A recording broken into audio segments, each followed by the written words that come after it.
Ermal Hamatajnjan. Përshëndetje, avokat. Përshëndetje. Ta nisim pikërisht nga kjo vendimi i gjykatës kushtetuese, cili u shoqërua pas edhe me deklarata, reagime si nga institucioni presidentit, por edhe politikisht. Megjithatë, ky vendim i gjykatës kushtetuese, çfarë na thot për datën 9? Tani, i bie që data 9 është pjesë e historisë që nuk do bëhen, sepse çfarë do të vendosë gjykata kushtetuese koha është shumë e shkurtër, edhe sikur në datën 31 tetor ta japi vendimin, po themi në sallë, prap zbardhja e atij vendimi do kërkojë kohë dhe kjo do preki nga ana tjetër pjesën e kodit zgjedhor, sepse kandidati duhet të kenë një afat brenda të cilit duhet të regjistrohen, të fillojnë fushatën e tjera me radhë.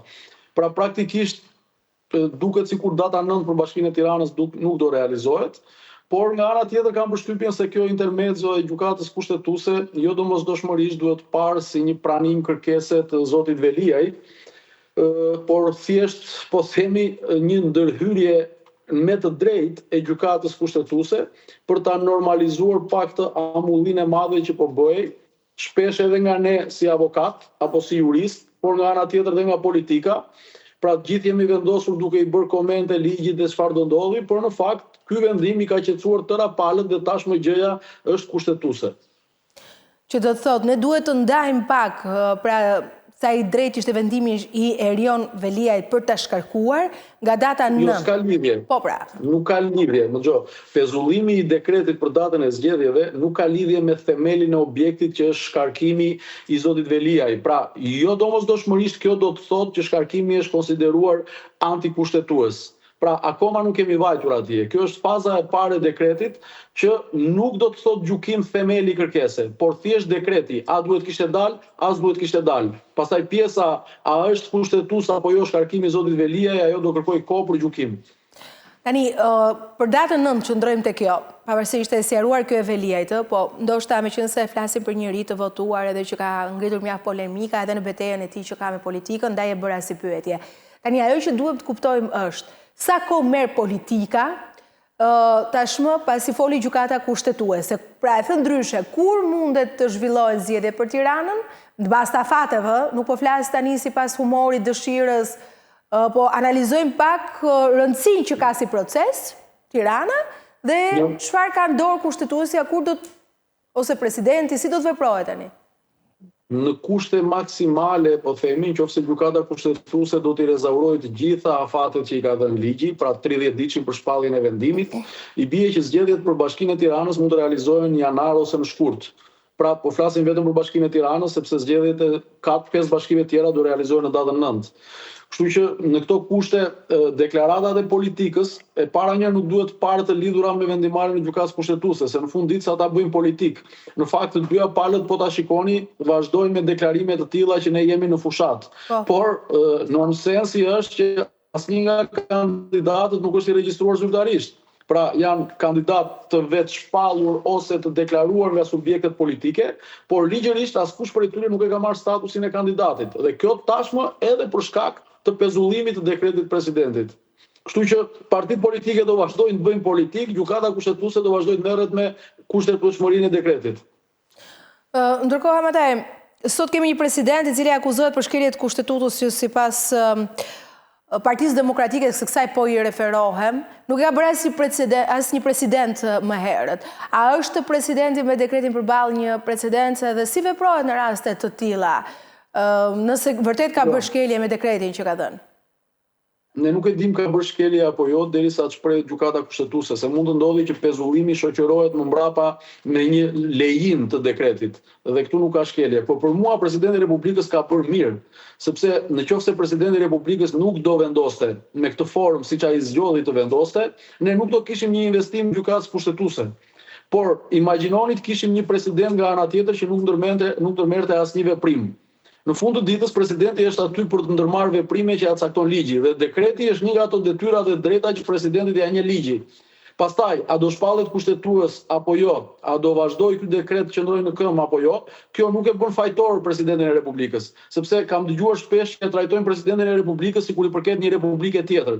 Po jo, presidenti i Republikës është aty ndër të tjera për të siguruar edhe për kushtetueshmërinë e veprimeve të institucioneve të tjera. Dhe për mua presidenti nuk ka bërë asnjë gabim përveç se ka rezervuar detyrën e vet. Dhe mirë ka bërë që ka bërë kështu, sepse nuk do kishim një reagim të gjykatës kushtetuese. A është kjo një frymarrje në betejën e Erion Veliajt, nëse të pyes kështu, pra betejën politike edhe sa ligjore, sa i ka dy beteja, nuk është se ka vetëm betejën ligjore. Po ta lexojmë.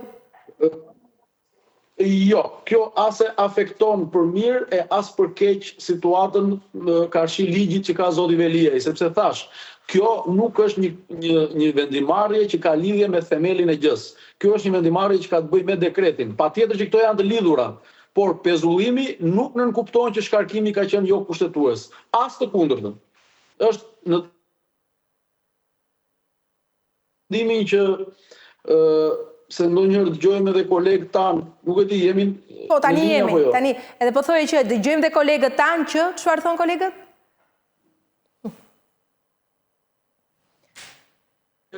Atëre, jemi duke sqaruar me avokatin, Hamataj sa i takon pra vendimit të ditës së dieshme në të kushtetues për datën e zgjedhjeve në raport me atë se çfarë ndodh me betejën e Erion Veliajt. Unë ndaj në dy beteja, beteja politike dhe beteja ligjore. Pastaj është tjetër çështje se si do të jetë qasja në rrugë zyrtare dhe çfarë mund deklaroj Veliaj. Po gjithsesi sot që flasim ne na lind e drejta që në kuadrin e analizës dhe të gjitha këtyre zhvillimeve ta themi edhe këtë. Kështu që do doja që ta kisha sërish të avokatin në mënyrë që të më sqaroj pak edhe në kuadër të asaj se çfarë diskutohet sot në media, si po interpretohet, ku është ana ligjore dhe ku ana interpretimi ose nuanca gjurimi politik. Avokati jemi se... Më dëgjoni? Po, tani jemi sërish, po më thoje që dëgjojmë... Po thoja që në fakt duhet të ndajmë pak edhe deklaratat e ndikura politikisht, sepse ka dhe disa kolega apo juristë të tjerë që ndër të tjera dje kanë deklaruar që me këtë vendimarrje të gjykatës kushtetuese Erion Veliaj është kryetar bashkie. Jo. Erion Veliaj nuk është kryetar bashkie, sepse VKM-ja që ka bërë shkarkimin e tij praktikisht është akoma në fuqi. Kështu që mos i ngatrojmë këto situatat ndonjëherë të nisur edhe nga dashamirësia për zotin Veliaj apo nga dashakeqësia për të thënë të kundërtën. Praktikisht VKM-ja që ka bërë shkarkimin është në fuqi dhe nuk ka asnjë vendimarrje që të ketë pezulluar VKM-n apo të jetë shprehur për antikonstitucionshmërinë e VKM-s. E gjitha kjo ka lidhje vetëm me dekretin e presidentit dhe jo me themelin e kërkimit të zotit Veliaj. Sipas jush, këtë çështjen e dekretit të Veliajt duhesh ta shoh kushtetuesja apo sikur se shpreh presidenti të tjera jurisdiksione, pra gjykatë administrative. Unë në fakt, si e ke individualisht. Edhe kjo u bë pjesë e debatit fort, si kleç. Unë kam qenë personalisht i mendimit që duhet kalonte përmes gjykatës administrative. Unë ndaj po të njëjtin qëndrim që ka mbajtur presidenca në rastin konkret dhe duke u goditur shkarkimi në gjykatën administrative, kërkoi ndër të tjera pezullimi i shkarkimit, por në rast se palët kishin dyshime se ligji apo dispozita ishte antikushtetuese, ishte gjykata administrative që adresonte çështjen e gjykatën kushtetuese për të shprehur mbi kushtetueshmërinë ose jo të dispozitës. Për mua kjo duhet të ishte rruga, pavarësisht se tani jemi në një rrugë tjetër. Por pse e them këtë? Po ta shikoni dhe ankimimin që ka bërë zoti Veliaj, ndër të tjera i kërkon gjykatës kushtetuese dhe ta deklarojë dispozitën antikushtetuese. E para, kjo nuk mund të ndodhi me një ankim individual. Pra zoti Veliaj nuk mund të kërkojë antikonstitucionshmërinë e dispozitës. Kjo duhet ndodhte përmes një shikimi incidental që duhet bënte një gjykatë tjetër apo një grup interesi apo një shoqate tjera me radhë. Dhe për mua, gjykata administrative me kërkesë të saj mund të shikohej në gjykatë kushtetuese a ishte një dispozit e cila ishte kushtetuese apo antikushtetuese. Por unë kam përshtypjen dhe jam akoma besim plot që dhe gjykata kushtetuese këtë gjë ndoshta do relatojë në vendimarrjen e saj. Sepse ka dhe një problem, më lejoni t'u shpjegoj, gjykata kushtetuese nuk mund të shprehet për jurisdiksion ose kompetencë. Është e detyruar që të relatojë, të arsyetojë një vendimarrje. Edhe në qoftë se kërkesa duhet i paraqitet gjykatës administrative, tashmë gjykata kushtetuese nuk mund ta delegojë më dosjen atje. Por do ta përdori si argument për vendimarrjen që do marrë mbi kërkesën e zotit Veliaj. Avokat Hamataj, më lejo të të pyes dhe për të tjera çështje që janë të rëndësishme, se sot që ne flasim nuk zhvillohen seancat për shkak të vrasjes në krye të detyrës në gjykatën e apelit të magjistratit Kalaja, si pasojë një çështje që duam s'duam ne sjell në vëmendje pronat, pavarësisht pastaj se çfarë procesi ishte, po betejë në thelb është për pronat. Pra se ishte për përmbarimin, ishte për vendim përfundimtar, kjo është një çështje teknike, por ideja është që sot ne kemi një sistem gjyqësor, drejtësi të rrezikuar, mendon pra duke qenë se po shohim këto lëvizje, takime, për shembull sot kreu i gardës ishte në GKK. Dje mbi 200 e sa ishin gjyqtar, patën takime, KLG-ja, policia nëpërmjet Ministrisë së Linjës. Shiko, në një shtet si joni ku shumë institucione shkojnë për dreq, edhe gjyqësori nuk mund të bënte përjashtim. Pra, drejtësia, gjyqësori i përshtatet nivelit të shkuarjes mirë të shoqërisë në përgjithësi apo të institucioneve tjera të shoqërie. Pra, ne nuk mund të jetojmë në Shqipëri dhe të pretendojmë një drejtësi suedeze apo daneze. Ne jetojmë në Shqipëri dhe do pretendojmë një drejtësi siç i ka hije Shqipërisë. Tani, unë nuk duhet merrem me rastin konkret se bëhet fjalë për çështje pronësie apo jo. Ajo që ka ndodhur është skandali më i madh që mund të ndodhe kundër drejtësisë. Në mënyrë absolute unë nuk e justifikoj veprimin që ai zotëria ka bërë, por nga ana tjetër unë jam koshient që drejtësia, kur themi drejtësia ndoshta duket fjalë e madhe, por kjo situatë e krijuar me gjyqësorin për shkak të hartës gjyqësore ka sjell një kolaps total të vendimarrjeve, një kolaps total të organizimit gjykatave, të organizimit prokurorive, dhe ne ndodhemi sot këtu ku një shtetas shqiptar do minimalisht 9 apo 10 vjet për të marrë një vendim. Dhe kjo nuk është as pak normale.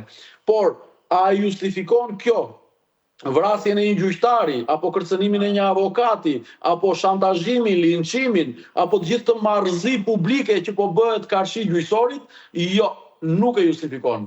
Ne, jo më kot, e kemi sistemin të ndarë me shkallë, në qoftë se nuk je dakord me shkallën e parë, vazhdo dhe ndiq hierarkinë e gjykimeve. Askush nuk ka të drejtë nxjerrë pistoletën në sallën e gjyqit, askush nuk ka të drejtë të imponojë drejtësinë që ai mendon që i takon përmes dhunës apo marrjes jetës së një magjistrati. Kjo nuk duhet ndodhi më. Por e çuditshmja është që marrëzisë së madhe po jepet zë publik. Ne shikojmë media që publikojnë GoFund që kanë hapur për autorin, shikojmë media që publikojnë shkrime keqardhje për autorin, shikojmë media që publikojnë historinë e jetës autorit, e gjitha kjo për ta relativizuar gjën dhe për të thënë që ky kishte të drejtë që e bëri këtë se i ka vajtur ku s'mban më. Jo. Apeli është për mediat, mos t'i japim zë vend e pa vend dhe personave që ngren armën.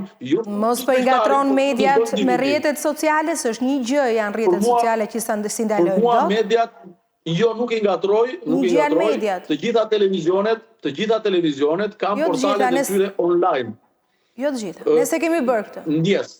Ndoshta se keni bërë, po që keni portal online keni. Por në të gjitha portalet online të gjitha televizioneve kanë dalë pikërisht to që unë thash. Dhe mua nuk më duket normale as pak që të glorifikohet një vrasës. Nuk duhet ja di fare se çfarë halli ka pasur ai, në fund të ditës ai zgjodhi rrugën e gabuar për ta zgjidhur hallin e vet. Por është lajm që sot janë mbledhur 15.000 euro për një njerëz që ka vrarë. Po, ka vrarë. Është lajm i keq. Apo jo, jeni mendimin që është lajm i mirë? Jo, është lajm, nuk e ndava. Thjesht për qëndruar pak tek. Pikërisht pra. Për qëndruar pak tek ajo. Pastaj, për mua nuk është vetëm lajm i keq, për mua nëse do ta dish është rast studimor dhe është këmban për sistemin e drejtësisë se kemi arritur deri këtu. Jo, këmban është për shoqërinë shqiptare që ka ngatruar të sjellurit, të qenurit, të ekzistuarit, nderin, moralin, dinjitetin, kulturën, e ka ngatruar me epokën e neandertalit, ku i forti bënte ligjin përmes dhunës. Ne nuk jemi më në atë epokë. Jo, që ta them dhe unë këtë, ne nuk promovojmë dhunën, nuk po themi këtë. Unë po thoja tjetër gjë, që si është e mundur që tek çdo njeri që janë bërë intervista nga kolegët, nga mediat, ose dhe ne konsumojmë rrjetet sociale, të gjithë ka një histori prone dhe të gjithë nuk e dënojnë aktin e vrasjes, po të gjithë ka një histori të veten dhe tregojnë se çfarë përballjesh dhe çfarë kalvari kanë për sa i takon çështjes së pronës ndaj gjyqësorit. Këtë do ta zgjidhim ne. Mos u prirni të besoni çdo alif matrak që ulet para kompjuterit dhe lëshon atë bataren e komenteve negative për avokatët, prokurorët, gjyqtarët. Më besoni që pjesa dërmuese e tyre nuk kanë shkelur kurrë në gjyq. Por merren me më tha, i thash, kam dëgjuar. Nuk kanë shkelur kurrë në gjyq. Unë kam 5 ditë, apo kolegët e mia apo dhe ju që lexoni komente nga qindra mira shqiptar, po dale mos e këtu po jetojmë. Nuk janë gjithë ta shqiptarë që kanë procese gjyqësore. Qofse në Shqipëri aktualisht janë 1.600.000 banor, nga të cilët 70.000 apo 80.000 banor janë ata që kanë pas probleme në vetë të parë me gjykatën. Këtu po duket sikur gjithë Shqipëria pas ka pas procese gjyqësore toke. A thua se ne një vend me ish pronar të mëdhenj tokash dhe kemi çështje pronësie. A do të ta ul me këmbë në tokë se kë quajnë çështje pronësie shqiptarët? Zihet vllai me vllajin për një gardh, zihet komshia për një mur, për një kanal, këto quajnë çështje pronësie shqiptarët. Dhe janë gjëja më idiote që mund ndodhin në botë. Ato çështje pronësie të asaj natyre që po gjykoj janë shumë të rralla. Por njerëzit të ndikuar nga kjo tymnaja e madhe është si pjesa e asaj, shiko mollon apo çështave, shiko njëri tjetrin edhe lësho atë bataren atje se asgjë s'ka për t'i gjetur. Por si do ndiheshit juve qofse unë them që të gjithë gazetarët janë korruptuar? Si do ndiheshit ju qofse unë do them që të gjithë gazetarët shkruajnë materiale sepse marrin lek? A do ndiheshit keq? Sigurisht. Por kjo çdo të thotë që unë njoh gjithë gazetarët e Republikës së Shqipërisë? Jo. E njëjta gjë është edhe me këta qytetarë që shajnë gjyqtar, prokuror dhe avokat. Jam i bindur që më shumë se gjysma e tyre nuk kanë pasur kurrë kontakt në jetë as me një avokat, as me një prokuror dhe as me një gjyqtar. Sepse minimalisht do mësonin një herë mirë që ne jemi avokat dhe jo avukat. Do mësonin një herë mirë që ata janë prokuror dhe jo prekuror. Do mësonin një herë mirë që te avokati vjen kur ke hall dhe nuk të vi unë në shtëpi. Por këta njerëz që komentojnë për rrjetet sociale, as nuk e kanë iden fare se si funksionon sistemi dhe janë thjesht dhe vetëm aty sepse rrjetet sociale i dhanë mundësinë çdo idioti, idiotizmin e tij ta shesin publik. A janë sot më të kërcënuar prokurorët, gjyqtarët dhe avokatët? Me këtë në kuadër të kësaj logjike, të një nxitje ose le ta themi, pas kemi kaluar dhe në një lloj histerie, mund ta lexohet edhe kështu. Po janë në rrezik. Janë në rrezik. Sepse ne nuk rrim gjithë ditën nëpër gjykata apo në zyra. Ne kemi lëvizje në komunitet, në banesa, në familje, kemi fëmijë, kemi gjithë dhe ne tani i bie që të ecim rrugëve duke menduar që gjithë këta që po na shikojnë mendojmë që ne duhemi vrarë. Pra, kjo të bën ti jesh më i qetë apo ti jesh i rriskuar? Patjetër që të bën ti jesh më i rriskuar. Për mua është këmban alarmi, pastaj tjetër që si mund zgjidhet. Nuk besoj që zgjidhet më kjo situatë në një shoqëri ku thash histerizmi kolektiv ka arritur kulmin dhe është i pa bazë në shumicën e rasteve. Unë nuk e përjashtoj faktin që ka avokat sekser. Nuk e përjashtoj faktin që ka gjyqtar të korruptuar, ka prokuror të korruptuar apo të paaft. Nuk e përjashtoj. Por nuk mund të thuash kurse si që ne jemi gjithë njësoj dhe se ne duhemi vrarë. Absolutisht nuk mund të thuhet kjo gjë. Avokate, ke menduar ndonjëherë për çfarë i duhen vrasësit paratë që po mblidhen? Kishin shkuar 15.000 euro, po më njoftojnë stafi që merret edhe shef të dhënat. Më falni se jemi në WhatsApp edhe bie telefoni vazhdimisht, por e kam tani. Avokat, të ta bëj këtë pyetje. Më dëgjoni? Po. Po. Për çfarë i duhen vrasësit, po them unë, 15.000 euro, dollar, lek... Me sa kam dëgjuar dhe me sa është thënë, familja e autorit ka probleme ekonomike për shkak të proceseve të gjata gjyqësore dhe mund të ketë marrë dhe para borxh apo me fajde dhe janë situata që nuk më përkasin, por besoj që ndoshta edhe këto para i duhen pikërisht për këtë gjë, se keni parasysh që ai tani do përballet në mënyrë absolute me një dënim përjetshëm. Dhe ndoshta ka disa njerëz që mendojnë që duhet i vinë në ndihmë familjes së tij apo njerëzve të tij për të larë borxhet, a nuk e di se për çfarë. Por nuk di çfarë arsye t'i jap kësaj sepse do kthehet e rrezikshme. Mos u habisni që çdo vrasës në Shqipëri do dalin me llogari të tilla për të mbledhur fonde. Dhe kjo është e rrezikshme. Por nuk është e rrezikshme fakti pse hapet. E rrezikshme është fakti se ka njerëz që japin para. Kjo është akoma e rrezikshme. Një situatë familjare, ti se gjykon dhe asë ndalon do të se din ata i takon asaj familje ose ati fisi. Po e rrezikshme është që ka njerëz që japin para. Në pak orë janë 15.000 euro në mos gaboj. nuk e di se sa janë, se s'jam bërë kurios ta shikoj, por ne për shkak të detyrës do i shohim këto, po. Po, për mua është e rrezikshme që ka njerëz të tillë që sepse më dëgjoj, nuk është fakti thjesht që po i japin para, por i japin para sepse janë koshient dhe mendojnë që ati është bërë padrejtësi dhe ai ka bërë mirë që e vrau gjyqtarin. Ndaj japin para. Ata e quajnë hero, një pjesë e kanë quajtur hero. Jo vetëm është bërë padrejtësi. E krahasonin me heronjë. Në një vend si Joni ku heronjit nuk merret vesh se ku fillojnë dhe ku mbarojnë, nuk do ishte habi e madhe që të kishim edhe një hero të tillë. Se kemi shumë të tillë, hajde se po i shtojmë edhe një tjetër. Ndaj po them unë që kjo histeria kolektive po e merr në qafë të shoqëri. E kuptoj. Hamade, nëse të pyes, ti vetë ndjer ndonjëherë i kërcënuar edhe e ke menduar më herët teksa jeni për këto godinat e institucioneve tona drejtësisë që këtu diçka nuk shkon, nuk mendon se mua më duket absurde dhe sigurisht ndoshta mund të jem pak njerëz që mendoj që është e papranueshme, unë nuk kam shumë eksperjenca në sallat e gjyqit, por është e papranueshme që ti të hysh me armë aty. Po përjashtojmë raste se si ky fis ose këta familjare pas kanë marrë vendimin për ta ekzekutuar gjyqtarin, se nuk është se ai u nxe dhe bëri një veprim i qelloj me grusht me karrike. Ai hyri aty, hyri me armë, dha sinjale ajo gjëja aty, aparatura që është për atë punë. Na pas këtë qenë smuroja, po tani këtu ne flasim, godina ishte një dhomë e vogël e përshkruanin kolegët tuaj, asa një dhomë gjumi. Ato ishin afër, gjyqtari hynte nga hynin të gjithë njerëzit që mos e vëriste aty për dhënë një mesazh. E njoh shumë mirë atë godinë dhe infrastrukturën e gjyqësorit dhe ndaj thash që e kam thënë që në fillim dhe po e them. Ai vërtet ngeli, i nderuari zoti Kalaja, ngeli viktim nga dora e atij vrasësi.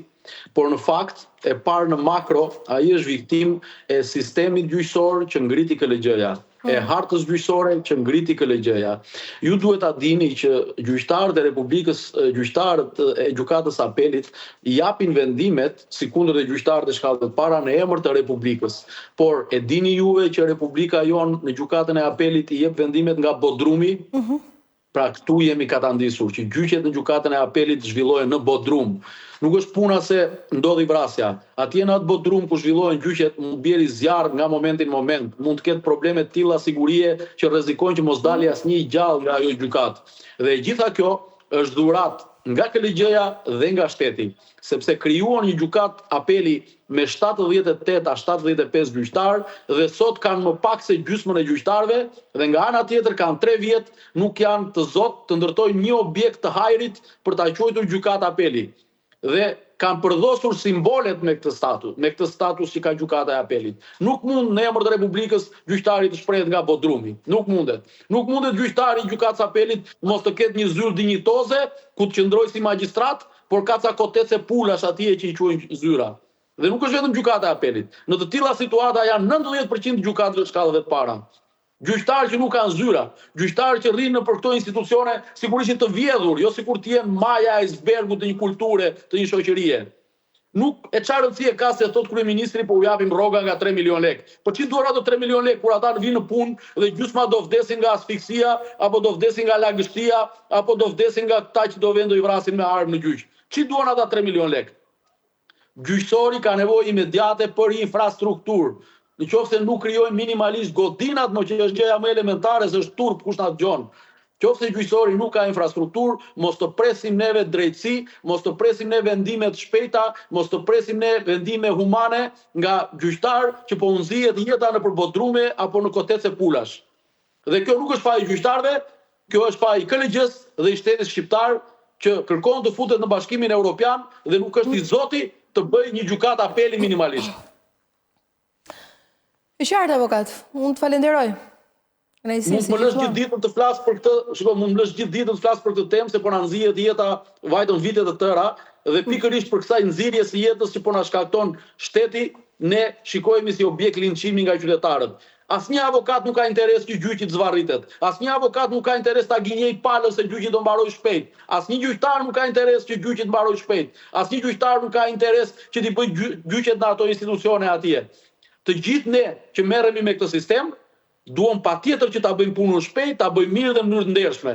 Por nëse nuk krijohen institucionet minimalisht dhe objekti dhe godinat dhe disa komoditete të tjera për ata që bëjnë drejtësi, ne rrezikojmë që zoti Kalaja, të ndjerin zotit Kalaja, mund të shkojnë nga pas edhe shumë të tjerë të ngjashëm nga ai sektor apo nga ne, sepse jemi përdit në kërcënimin e njerëzve për këtë drejtësi që po zvarritet pafundësisht, po jo për fajt gjyqtarëve. Asnjë fjalë s'm the për çështjen e pronës, asnjë fjalë s'm the për kolegjion, se tani nuk erdhi sot kjo ose për kolegjion. Ore çfarë kanë bërë ata, pse kanë ngrit më herët? Duhet të derdhej, po sepse është një institucion alifmatrak, një institucion që nuk di se çfarë detyre duhet bëj, një institucion që merret me shkresa dhe kujton se e ka zgjidhur problemin. Po. Ndaj erdhi sot dhe u derdh pjesa e tenxheres, tani duhet flasim që mos na ndodhi prap nesër, se është e thjeshtë të dalësh dhe t'i thosh ngushëllime familjes, e kjo ishte një dramë e madhe e tjera si këto.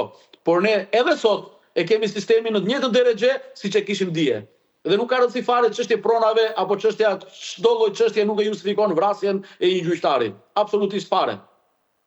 Këtu çështje pronash ka pasur, do ketë gjithmonë.